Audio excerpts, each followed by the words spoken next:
नमस्कार दोस्तों, मेरा नाम डॉक्टर सीमा पांडे है। मैं एक इनफर्टिलिटी एंड आईवीएफ स्पेशलिस्ट हूँ।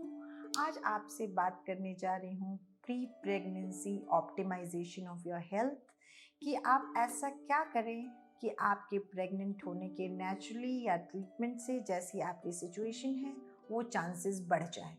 तो इस कड़ी में मैं आपसे कुछ बातें शेयर करनी चाहूँगी जो अधिकतर आपकी अपनी लाइफस्टाइल से रिलेटेड हैं और आप दोनों पार्टनर्स के लिए बहुत इम्पॉर्टेंट हैं।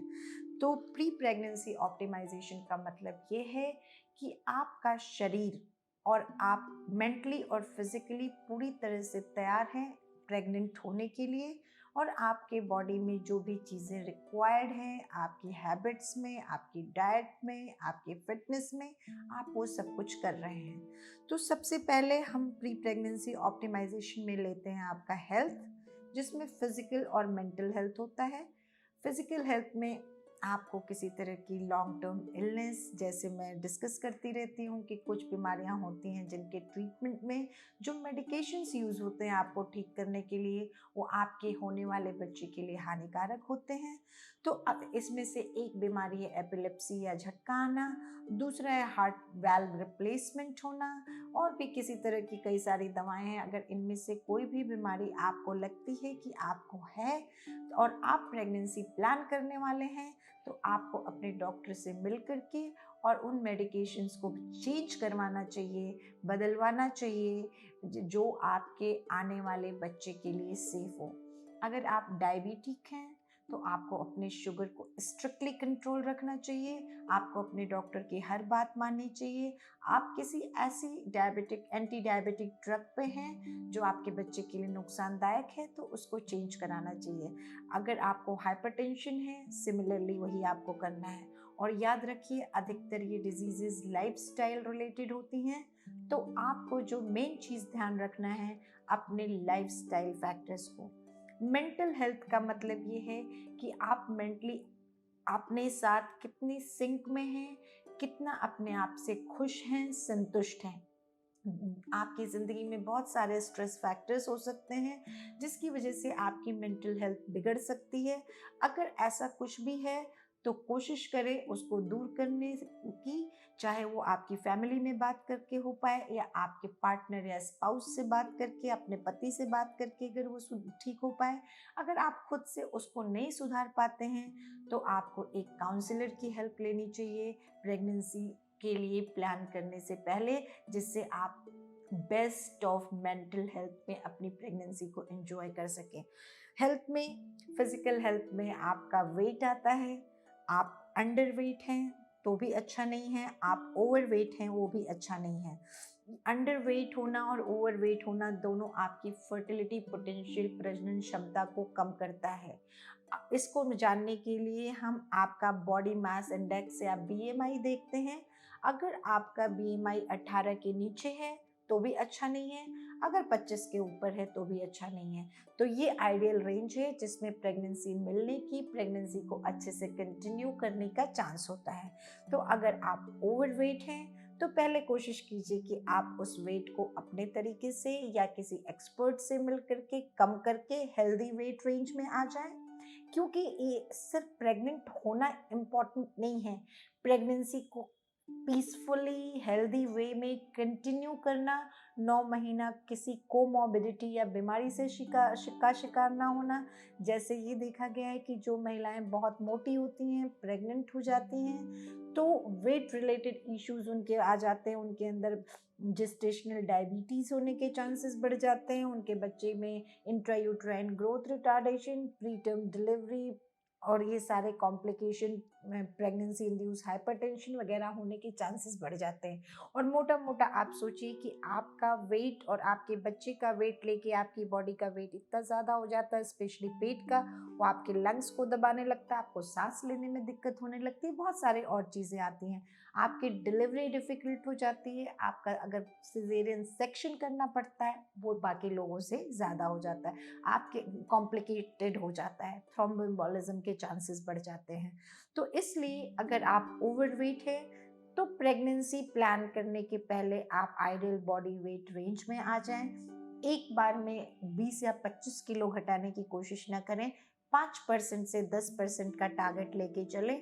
और याद रखिए, वेट लूज करने के प्रोसेस में प्रेग्नेंट नहीं होना होता है, क्योंकि उस वक्त बॉडी स्ट्रेस से गुजर रही होती है, उसके अंदर बहुत सारे मिनरल्स और विटामिन की कमी होती रहती है।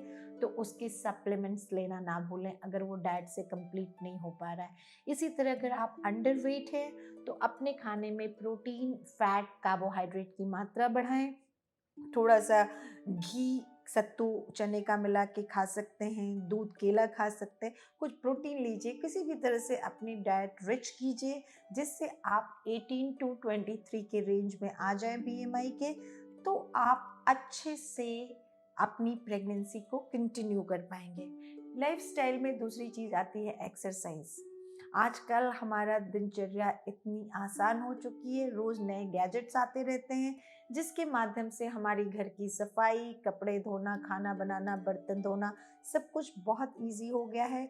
अनप्रैक्टिकली हम एक सेडेंट्री लाइफ जी रहे हैं। अगर हम एक मजदूर महिला की बात छोड़ दें जो अपने सर पे बोझ लेकर के 5वीं 6वीं मंजिल तक चलती है, या जो सड़क साफ करती है, या कुछ ऐसा काम करती है जहाँ वजन उठाना है, दिन भर स्टेनुअस एक्सरसाइज करती है, अधिकतर लोग हम सेडेंट्री हो गए हैं, जो कि मतलब ज़रूरत भर की एक्सरसाइज नहीं करते हैं। गृहिणियाँ समझती हैं कि वो खाना बनाती हैं, बर्तन धोती हैं, वो बहुत ज़्यादा काम करती हैं, घर की सफाई करती हैं, सबकी, वो मेंटली थकती हैं, लेकिन फिजिकल एग्जॉशन का जो लेवल उन्हें अचीव करना चाहिए वो उससे नहीं मिलता है।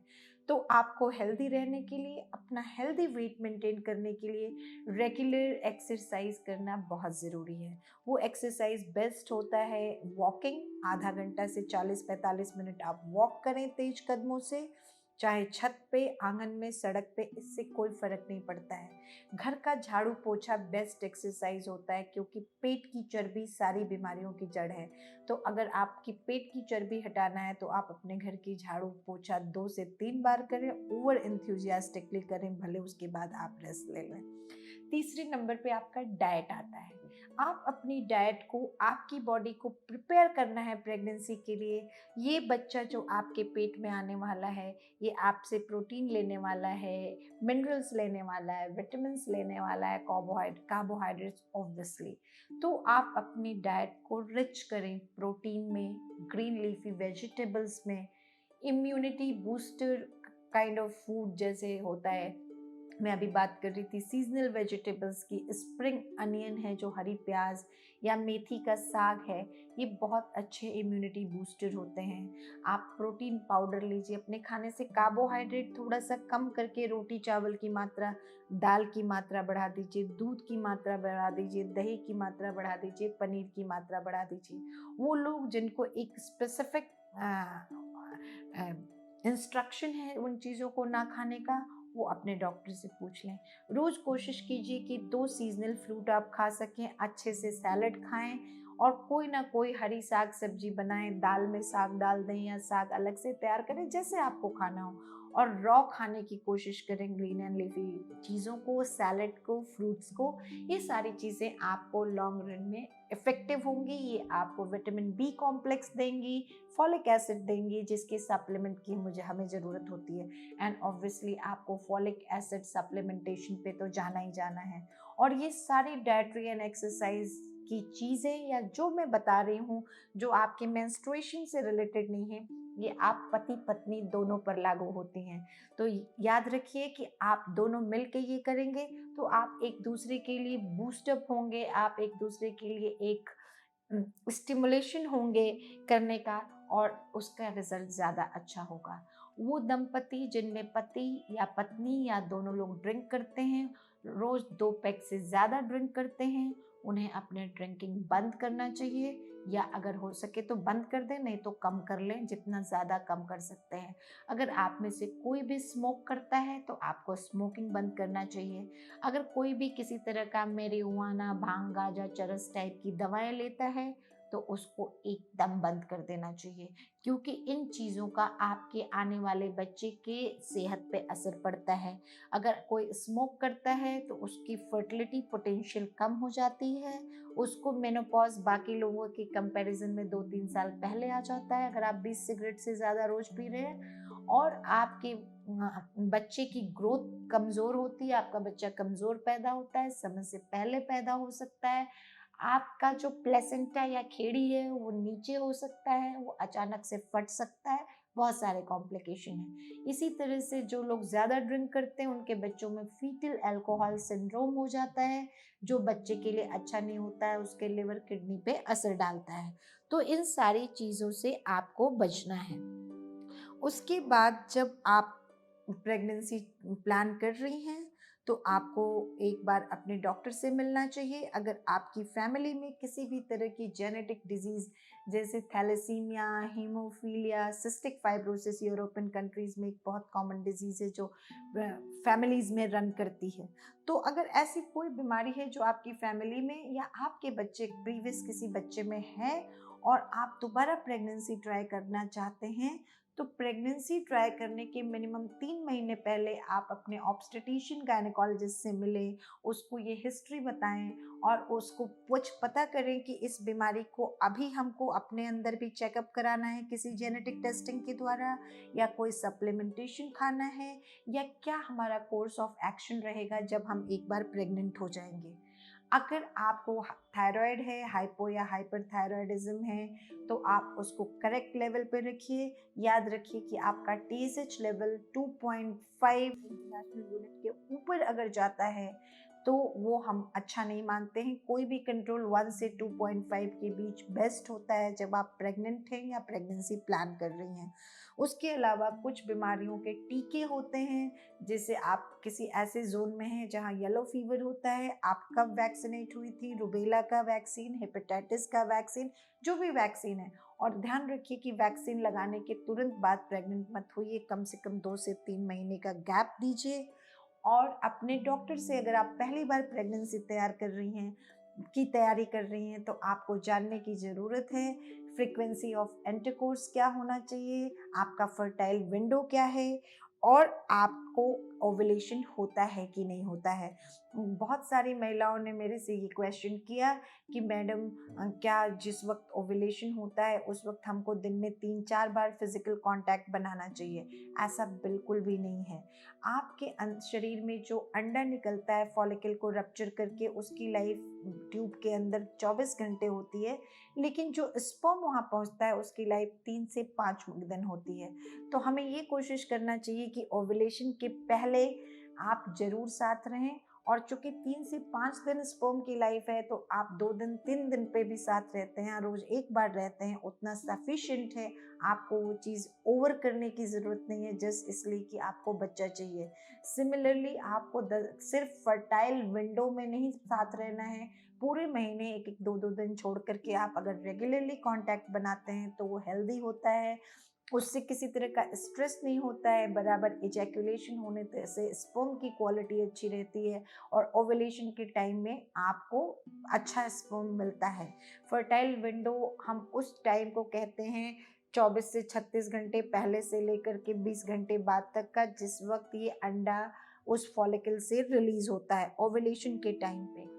उसके अलावा अगर आप किसी ऐसी जॉब में हैं जहाँ पे आपको एक्सेसिव एक्सपोजर हो रहा है मर्क्यूरी का, लेड का, तरह तरह की खराब गैसेस का, या किसी ऐसी माइन के आसपास आपका घर है, कहीं ऑयल रिग के पास आपका घर है, या आपकी जॉब ऐसी है, या आपकी जॉब में बहुत सारी गैसेस चीज़ें निकल रही हैं, तो आपको अपने डॉक्टर से उसके बारे में बात करनी चाहिए।